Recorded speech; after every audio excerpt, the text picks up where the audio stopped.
실제 사실과 다른 잘못된 기억을 대다수의 사람들이 집단적으로 공유하는 현상. 쉽게 말해 집단적으로 환술이라도 걸린 것 마냥 잘못된 기억을 진짜라 착각하고 있는 걸 일컫는 용어인데요. 자, 오늘 알아볼 주제는 축구계 만델라 효과입니다. 꼬리에 꼬리를 무는 축구 이야기. 그럼 다들 준비됐나? 가자! 가장 먼저 만수르가 맨시티를 인수한 뒤 진정한 부가 뭔지 알려주겠다 라며 개간지 갑부 포스 철철 풍겼다는 이야기는 축구팬이 아닌 어지간한 사람들도 누구나 한 번쯤 들어봤을 정도로 아주 유명한 드립이지 않습니까? 근데 사실 만수르는 실제로 이런 발언을 뱉은 적이 아예 없고 심지어 외신을 다 뒤져봐도 비슷한 발언조차 한 적이 없는데요. 그나마 가장 비슷한 드립으로는 아부다비 그룹의 관계자 술라이만 알파임이 시티의 인수를 주도하며 자금 걱정은 하지 않습니다. 시티를 유럽 최고의 클럽으로 만들기 위해 아부다비 그룹은 한계 없는 투자를 할 것입니다. 라고 뱉었는데 이게 또 한국에 수입되면서 갑부 이미지의 만수르에다가 극적인 드립이 섞이면서 이게 마치 사실인 양 터지게 된 것이었죠. 2014년 월드컵 호날두의 헤어스타일은 희귀 뇌질환 수술을 받은 한 아이를 샤라웃하기 위함이었다. 예전 브라질 월드컵에서 호날두가 머리에 스크래치를 낸 헤어스타일을 하고 나온 뒤 온갖 언론에서는 호날두가 희귀 뇌질환 수술을 받은 10개월 된 아기 에릭의 쾌유를 빌며 함께 연대하기 위해 수술 흉터 모양을 따라 머리를 자르고 나왔다 라는 훈훈한 이야기가 퍼졌는데요. 그리고 전 세계 호동생들은 역시 우리 형이야 라며 더욱 강한 팬심을 드러냈고 호날두 팬이 아닌 사람들도 요번 일은 참 보기 좋은 일이라며 감독을 선사했죠. 그리고 얼마 후 에릭의 어머니는 SNS를 통해 최근 호날두의 헤어스타일이 제 아들의 수술을 뜻한다는 이야기가 마구 퍼지고 있는데 이는 사실이 아닙니다. 예전 호날두가 혹시나 제 아이가 수술받게 된다면 수술비를 지원해준다고 말씀하신 것에 무한한 감사를 표하지만 다행히도 제 아이는 현재 상태가 호전돼 수술을 하지 않았습니다 라고 반박하면서 이 미담은 거짓으로 밝혀졌습니다. 06 월드컵 스위스전 알렉산더 프라이는 오프사이드를 범했다? 2006년 독일 월드컵 우리나라와 스위스와의 조별리그 3차전에서 터졌던 프라이의 득점 기억하시나요? 당시 프라이가 볼을 잡는 순간 부심이 깃발에 들었고 이걸 본 한국 선수들은 일제히 정지. 근데 주심 엘리손도가 그냥 고시키면서 우리나라는 추가 실점을 내줬고 경기가 끝난 뒤 국내에는 오심 논란이 일파만파 퍼졌는데요. 당연히 한국 사람들은 엘리손도가 희대의 쓰레기 심판이라며 김장 담그듯 미친 듯이 담궜고 심지어 오심과 관련해 피파 공홈에 500만 명이 서명하며 재경기 시켜준다는 황당한 계담까지 퍼졌죠. 근데 사실 딱 프라이 득점 시퀀스만 놓고 보면 프라이의 위치는 오프사이드가 아니었는데요. 그렇다고 이 득점이 또 정심인 건 아닌 게 그 이전 상황에서 바르네타가 패스를 찌르는 순간 볼을 받은 마르가이라스의 위치가 오프사이드였기 때문에 오심이 맞긴 하죠. 그러니까 정리해보면 해당 장면은 많은 사람들이 아직까지 착각하는 것처럼 엘리손도 병신! 이게 아니라 들어야 할 때 안 들고 들지 말아야 될 때 든 부심 모테로가 병신이 맞는 표현입니다. 2002년 삼성 SDI 조축동호회가 우루과이 국대한테 비볐다? 02 월드컵 당시 우루과이 국대는 삼성 SDI 조축팀과 친선 경기를 펼쳤는데 5대2 승리를 따냈지만 조축다리한테 무려 2실점을 내줬다며 아직까지도 김대리의 폭풍 드리블과 정과장의 혼이 담긴 킬패스를 받은 박 부장의 마무리는 한 폭의 그림과 같았다 와 같은 드립과 함께 전설적인 사건으로 남아있는데요. 근데 사실 당시 피파 랭킹 12위 우루과이 국대를 상대로 득골을 나온 건 훌륭한 게 맞긴 하지만 사람들이 착각하고 있는 게 양팀이 정정당당 공식 룰로 맞붙은 게 아니라 우루과이는 무조건 원터치로만 플레이 가능한 핸디캡 매치였고 또 삼성 SDI 조축팀 또한 배불뚝이 비전문적인 아재들로 구성된 팀이 아니라 대부분이 고교 선출이었다고 합니다.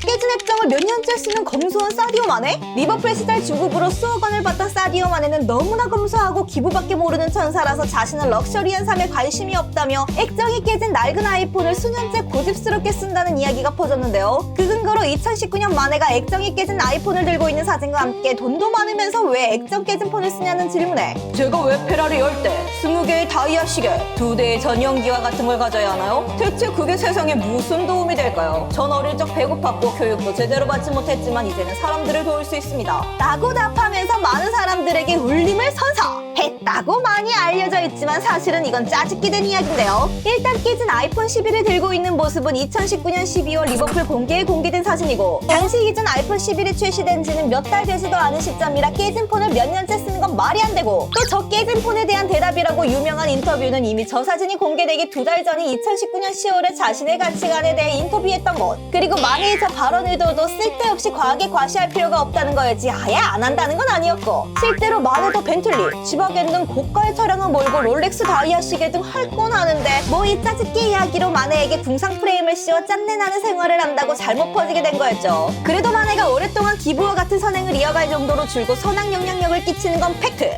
삐름이 누는 게임 게임 풋볼 매니저로 발굴됐다. 브라질 2부 피게이렌시에서 뛰며 비교적 큰 주목을 받지 못했던 피르미누가 독일의 호펜하임으로 이적했고, 후에 이 이적에 대해 사실 호펜하임 디렉터 루츠 파넬슈틸이 축구 시물겜 FM에서 피르미누를 써보고 너무 좋아서 영입했다라는 이야기가 마치 사실인 양 널리 퍼져 있는데요. 아니 솔직히 어디 변방에 조그만한 구멍가게 팀도 아니고 독일 중위권 팀 디렉터가 게임 한번 딸깍 해보고 영입을 추진했겠냐고요. 이 소식이 퍼진 후 얼마 있다 파넬슈틸은 공식 입장을 발표했는데, 전 FM이라는 게임을 해본 적도 없고 그런 게임이 세상에 존재하는지도 몰랐어요 라는 말과 함께 피르미누는 구스타보 등을 영입할 때 연이 닿았던 에이전시를 통해 추천을 받았고, 이후 브라질로 스카우터 팀을 꾸려 면밀히 관찰한 뒤 영입한 스카우팅의 결과였다고 밝혔죠. 근데 워낙 게임을 넘어 현생에서 영입이라는 스토리가 맛있다 보니 팩트는 제끼고 거짓 뉴스만 퍼져나갔고, 이에 많은 사람들이 진짜 이게 사실인 줄 아직도 착각하고 있습니다. 드록바는 전쟁을 멈췄다? 2005년 코트디부아르가 사상 첫 월드컵 본선 진출을 확정지은 뒤 드록바는 생방 인터뷰를 통해 내전 중인 자국을 향해 무릎을 꿇고, 여러분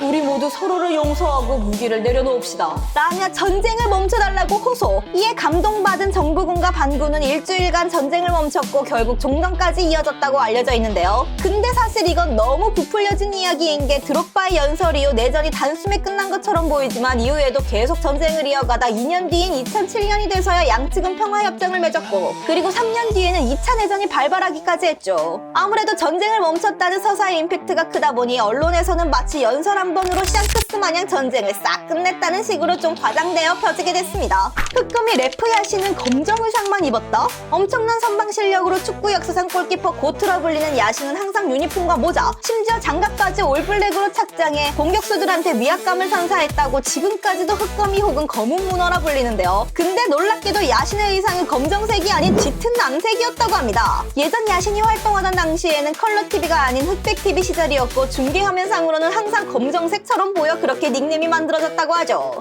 영국인들이 혐오하는 사커라는 명칭은 미국이 만든 근본 없는 단어다? 보통 미국에서는 미식 축구 아메리칸 풋볼과 발로 하는 축구를 구분하기 위해 축구를 사커라고 부르는데, 축구 종주국 부심이 대단한 영국 사람들은 이를 굉장히 불편하게 여기는데요. 이게 처음부터 그랬던 건 아니고, 사커라는 단어 어원 자체도 사실 19세기 후반 영국에서 탄생한 것과 더불어 영국에서도 오랫동안 주로 쓰이는 단어였지만, 7, 80년대쯤 미국에서 축구의 인기가 높아지면서 헤게모니가 미국 쪽으로 넘어가는 듯 보이자 자존심 상한 영국 사람들은 근본 없는 미국 양키놈이 주로 쓰는 단어랑 엮이기 싫다며 사커를 배척하고 오직 풋볼만 고집하게 됐죠. 그러니까 어떻게 보면 사커는 근본 있는 단어라는 것. 아르테타, 축구로 우울할 필요 없어. 인생이 더 중요. 라는 짤이나 드립을 한 번쯤은 본 적 있지 않습니까? 근데 이것도 아르테타의 실제 발언이 아니고 일본의 야구 선수 다르비슈가 후배들을 위로하기 위해 했던 발언이 원조인데, 한 아스날 팬이 요걸 테타와 합성해 퍼뜨린 짤인데요. 근데 또 평소 동기를 부여하기 위해 별 희한한 행동과 발언을 했던 아르테타였기에 이미지와 합성 짤이 너무 찰떡이었고, 그러면서 아스날이 좀 부진하거나 경기에서 패하면 해축 커뮤니티 사이에서 어김없이 등장하는 드립이 됐죠. 그리고 합성 짤이 워낙 자연스럽다 보니 많은 사람들이 실제로 아르테타가 뱉은 발언으로 착각하는 피해자들이 속출하고 있습니다.